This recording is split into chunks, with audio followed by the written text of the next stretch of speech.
Welcome to sunny Cologne. I've got 4 hours in this city. Is it a city or is it a town? Anyway, whatever. So the main reason I'm here is FIBO, I think it is. It's the fitness industry.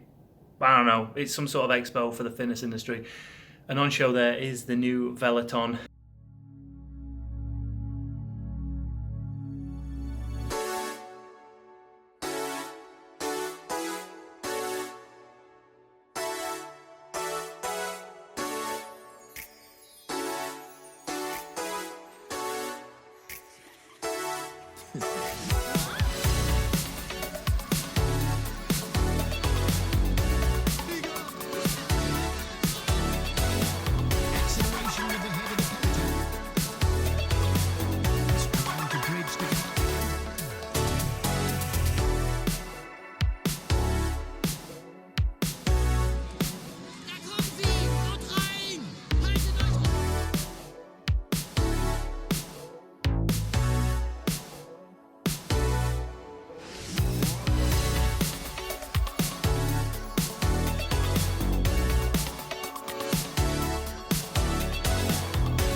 Where would we be without a good old cycling montage? Now let me try and explain exactly what Veloton is, what was going on there, and hopefully give you a better understanding of what's going to be coming in the near future from Veloton. Before we carry on, before I tell you any more, the version that I played at FIBO is slightly different to, I guess, what is going to be the first incarnation of the beta that's going to go out to testers, because well, basically what Neil's decided was that he was going to pull back on a few of the features just to allow it to be a single player unit so people can jump on and experience it. He just wanted to make sure that anybody that jumped on that bike at FIBO was able to ride it. So he got rid of the steering capabilities, the multiplayer capabilities, and obviously the braking capabilities as well. So what I actually experienced, although close to what we will be experiencing when it comes out to the general public in terms of beta, it was still not 100%. So let's talk about that experience that I just went through. So I went through one of the stages. There was around 6 to pick from, and I chose Nice to Nice. It was about 126 kilometers in total length, but it's scaled down to 1 in 5. So you can get an idea of how many. I think I was around between 25 and 30 kilometers. I can't quite remember exactly. Maybe just over 30. Anyway, I can't remember exactly how far it was for me. I didn't complete it all because it was hard. So they've broken the avatar's skill level down to A+, A, B, C, D, and E. So anybody that's raced on Zwift will understand those in terms of where the power to weight ratio is. So you can, if you want a very competitive race, then you have to look at where your power to weight ratio is. What group would that sit you in, and then go in that group, and hopefully you'll stand a chance of competing against these avatars. The beauty of it is no race is ever the same. So different riders will go off on the attack at different points. The way the race goes is entirely pretty much in your hands. If you want to chase down the brakes, then you can do. If you've got riders up in the brake, then you can just sit there. So as a single player game, as it was then, it was so much fun, and it's a great way to learn dynamics of actually sitting in a peloton. Formula One drivers use PlayStation games, Xbox games, and simulators when they've never been to a track before, so they will experience that track before they even get there, so they'll know the braking markers, where they can accelerate, where they can brake into turns, how deep they can turn into turns, and get a general feel of how the track links up together. And that's exactly the same with what you could do here. You could, as a brand new cyclist, a young guy getting into cycling, you can sit in that peloton and you can think, all right, I want to go on a break. I'm going to go and try and break these guys and attack and attack and attack. Or you can try and jump across to an attack and see how you fare when you are in a breakaway. Or you can sit in the peloton all day like I would and wait for that sprint. So it replicates real life cycling and real life peloton experiences. And again, because no race is ever the same, you're always going to be reacting to something else. Now, unfortunately for me, I reacted to the hills badly. When I saw the hills, I went out the back and I got spat in tremendous style. It was slightly embarrassing, to be fair, because there was a crowd watching and I was going backwards. But hey, I'm a fast sprinter. So. Another aspect of the beta at FIBO was the challenges, and one of them was a sprint challenge. So let's get back to FIBO and let's see how I get on in the sprint challenge. Pritch, explain it to everyone. So I'm going to sit within the peloton, I'm going to get towed along in the draft and then hopefully win the sprint and beat Peter Sagan. Piece of cake. Piece of cake indeed, Pritch. So this is the sprint challenge. Niels mentioned that there's going to be different variations on challenges in the beta. So this one's a sprint one where you basically have to sit in the wheels, draft as much as you can, and ultimately win the sprint at the end. There's also, he was mentioning, a breakaway challenge where you have to get in the day's breakaway. Closing the gap challenges where you have to actually jump across to a breakaway. There was peloton challenges in terms of positioning, so starting at the back of the peloton with 5k to go and making your way to the front. Obviously in this beta version there was no steering on, so those once steering comes into it, then those challenges are obviously going to come into it as well, and it's going to be great to actually practice these shorter events without actually having to commit to a full race and wait until you get to a sprint to actually practice your sprint. But as you can see here on the screen, that yeah, my sprint needs a bit of work on. My lead out needs a bit of a work on here because my avatar has just made his way to the front and he's pretty much taking all the wind here. As we go to 1k to go banner here under the Flamme Rouge, we've actually got 200 metres to go, so this is where the sprint's going to start. I'm at the front. I've led out my teammates, but there is no teammates there, so I've continued that sprint on. Continuation, I think we'll call that. Dylan Groenewegen and Peter Sagan both challenging for the win. That little lunge to the line just proves how good a sprinter this boy is. Give him the green jersey. Pritch won it.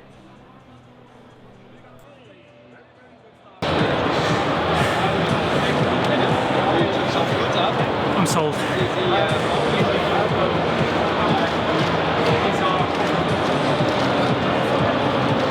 Whew. That was awesome. That was so cool. I'm done.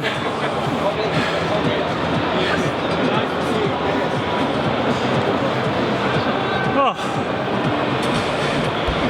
Niels. How are you? I'm tired after that. Yeah? That was good fun though.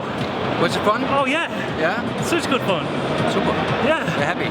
What we can do with this platform, we can actually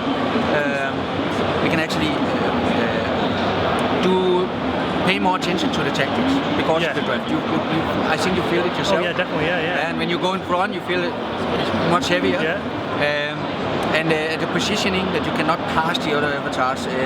So the tactics here is more intensive. Yeah. It'll be good when the controlling of the avatar comes in as well, so you can yeah, it's already there, and we do it with the bike too, in our own software. With the Pro software, and but so it's already there because in the game you do it with in the PlayStation game. So it's built in. It's only to connect it, but we choose not to have it for the people because it has to be easy for the people. For sure, yeah. You don't want to overcomplicate it for someone who might be getting into cycling for the first time. You don't, You have to stay in the draft. You have to change gears and things like that. You just want to. Yeah, it's a lot of information. You haven't tried it before. Yeah. You know other platforms too, so you are a little more. More prepared. Totally different. Totally different though. Yeah. So it's good. So now we're going to do a stage. Now you will do a stage. Oh.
now let's talk about the gameplay briefly. The gameplay that I managed to take part in obviously didn't have the steering aspect, and it didn't have the multiplayer aspect, so I was racing all against avatars. But what I found was my avatar was very intuitive in where he was trying to be on the road. There was a few times where, you know, I'm obviously a lot slower going up the hill, so my avatar's getting in the way a lot and he's trying to move around and people are moving in and out and around him. But because the avatars are actual physical objects, they can't just go through each other, so it makes for a much more realistic feel when you're actually on the flat and you're riding, you know, in that draft, or there's a draft coming past you, there's a train coming past and you want to get on that draft, and the rider was quite intuitive on his own to try and get the best draft he could. So that was a great part of it. But when steering actually comes in, it's going to be interesting to see how they work it, because what I noticed was that the avatar, if you look at something like Cade, for instance, there seems to be there's 6 lanes on the track, and basically you move between the lanes. So you can't freewheel, you know, in between the middle of the lanes and just hover around. You're either in lane 1, 2, 3, 4, or 5, or 6, which is great. It's great, but what I noticed from the Veloton rider was that he was moving ever so slightly to the right, ever so slightly to the left, just jinking here and there and finding a little gap and then going through it if you accelerate. And hopefully when steering comes into it, you're going to have that whole road open to you, so you can just drift across wherever you want, and wherever you place yourself on that road, as long as there's no road furniture or there's no avatar there, then you can sit there. So for instance, when the wind becomes a factor in the race, which they have crosswinds in there. One other thing I want to touch on, obviously this is a console game, right? This is a Xbox, PC and PlayStation game. If this was a standalone game, like it is now, and I could put it into my Xbox, and then I could link my Xbox up to my smart trainer, I would pay for that game, just like I'd pay for any other console game that I play, MotoGP, Call of Duty, whatever it might be. If it was a standalone game like it is now, then I would purchase it and just ride through all those 21 stages without a care in the world that there's no one else with me. The fact that I can adjust the avatar's difficulty means that I can have a challenging race on my own without real people. And I know we're trying to make this whole indoor world as social as we can, even though we are sat on our trainers at home on our own. We're still trying to create this massive social aspect to it, where really, I mean, that game, I didn't need it to be social. If it stayed as it was now, introduce the steering, I think it's brilliant. I think it is absolutely brilliant.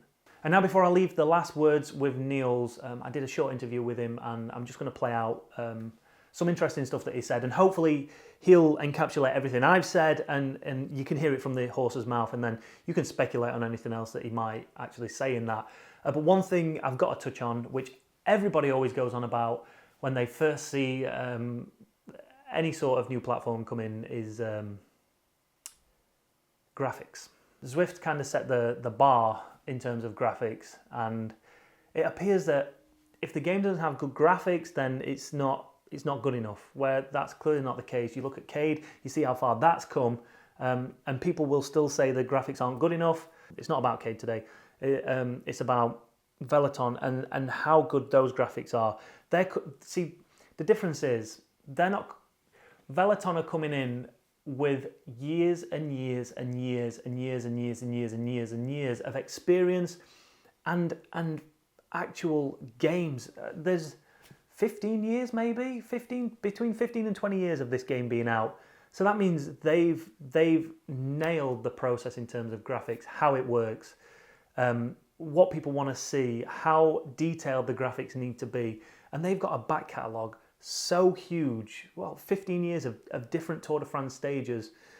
When they came to London, Paris, wherever the starts have been in those past years, they will have those stages. So the graphics, the game is coming in on a beta with amazing graphics, and that is going to help so many people come across to it. They're going to see it and they're going to go, I want to be part of that because it looks so goddamn exciting. You can jump straight in and be part of a 200-man peloton, and that's going to appeal to so many people straight away. It's not going to be like, oh, the graphics aren't that good. Oh, it doesn't look very good, because it looks absolutely stunning. And I don't know if I can say this. Can I say it? I'll put it in. Neil showed me some secret stuff. I can't say any more than that, but oh my God. I would, no word of a lie, if he'd have told me it was real, I would have believed him. All right? So, the whole graphics thing, they've already got it nailed. It's only going to get better, and it's already way above anything else. It is already way above anything else. How they'll change it for the general public and Veloton as a platform on its own will be interesting, because obviously you think of things like Zwift, and if you're a 6-foot guy who's 300 kilos, the avatar will change. And I don't know if all the avatars on Veloton are always going to look like the typical professional cyclist. It'll be interesting to see if they actually adopt some different kind of graphics to allow the avatars to change their appearance in terms of size, in terms of, you know, thigh size, biceps and things like that, to really customize your rider. So you're not just, because I was riding what looked like a tall mountain climber. He was really skinny, and ideally I want my avatar to look like a bit of a sprinter rather than a climber. So it'll be interesting to see if they can implement that and make it a little more customizable for when it comes out in beta, and then obviously the official release whenever that might be. So now I'm going to hand over to Niels. This is just a brief interview I did with him, just to try and get more information, just to try and get it from the horse's mouth. If I'm a cyclist at home who wants to ride this, how soon can I ride it? When can I ride it? You can ride it today. If I give you the bike and the software now, you can set it up at home. The only thing you can't do right now, you cannot ride online 200 people. Yeah. We are testing now for the multiplayer, and it's going forward. So let's say it so. It's not a game for single players. It is a multiplayer game, and this is how it's gonna be. But it can also be a single player game. We can make a mode where we have a mode now where you can do career, you can do stage races at home against the avatars in the different categories. And when you choose a category, it's also important to mention, it's not you that getting handicapped, it's the avatars. So we can compare to FIFA. So you have an easier mode. And even you are B, then you are better in the sprint, I know, for you. But in the uphill, a little difficult. For me, it's the same. So I getting skipped in my category. I get skipped uphill. If high mountain, then I get skipped. But if it is a flat stage, I can keep up with them. It's hard, very hard. But yeah, but it should not be easy. It should be realistic. So this is how we did it. And then in terms of, if a rider doesn't have a Virtual Pro bike, but they want to play or ride Veloton, how long are they going to be waiting? Well, we have a good cooperation with Tax, and we on FIBO we got contacts with a lot of other manufacturers that want to connect to the platform, and we are open. Of course, we have our Virtual Pro bike, we want to sell it, but we also know that we have to be realistic, and so we have to open up, and this was the plan from the start, and we will keep that. So I think we will have the first beta on Tax in a month's time, and then the other ones will follow pretty fast. So we are there, we are coming. So when this comes out as a beta test for the general public, yeah, this is going to be a multiplayer game rather than what I experienced today. In a beta version over the summer, when we begin to open up, it will be a mix. Right, I see. So we will start slowly, so that we don't make so many mistakes, and so it will be multiplayer, but not in a big scale. And then it will be you can ride alone, but you definitely have the multiplayer, of course. Without the multiplayer, there's no market. Now, please feel free to hit that like button if you've enjoyed this video. I'm so excited for Veloton. I think it's going to, once again, you're getting platforms coming in all the time now. This indoor experience is just exploding, and it's going to be amazing to see what it's going to be in 2 years' time. And I think Veloton are coming into it in a strong position already. So it's going to be interesting to see what happens in the next 3 months, 6 months, and then 12 months overall for Veloton. And then once it gets cracking, how it's going to change, or if it's going to change the face of cycling esports and indoor training. Leave a comment below and let us know if you're going to be riding Veloton, what you think the best parts of Veloton are, what you're most excited about when it comes to Veloton, and make sure you hit that like button. And if you've not done already, hit that subscribe button. Thanks for watching.